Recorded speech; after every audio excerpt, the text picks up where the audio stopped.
రాష్ట్ర ప్రభుత్వం ప్రకటించిన కులగణన గణాంకాలు వాస్తవ విరుద్ధంగా ఉన్నాయని బీసీ సంక్షేమ సంఘం రాష్ట్ర అధ్యక్షుడు ఎర్ర సత్యనారాయణ అన్నారు. బీసీలను అణగదొక్కేందుకే ప్రభుత్వం తప్పుడు నివేదిక ఇచ్చిందని ఆరోపించారు. కులగణనలో బీసీ జనాభా తగ్గింపు అంశం సవరణ కోసం కార్యాచరణ ప్రకటించాలని డిమాండ్ చేశారు.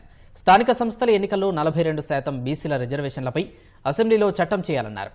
బీసీలను మోసం చేసే ప్రభుత్వాలకు మనుగడ ఉండదన్నారు. గత బీఆర్ఎస్ పాలనలో బీసీలను అణగదొక్కే ప్రయత్నం చేశారని మండిపడ్డారు. గతంలో చేసిన మోసాన్ని వారే అసెంబ్లీలో బయటపెట్టుకున్నారని అన్నారు.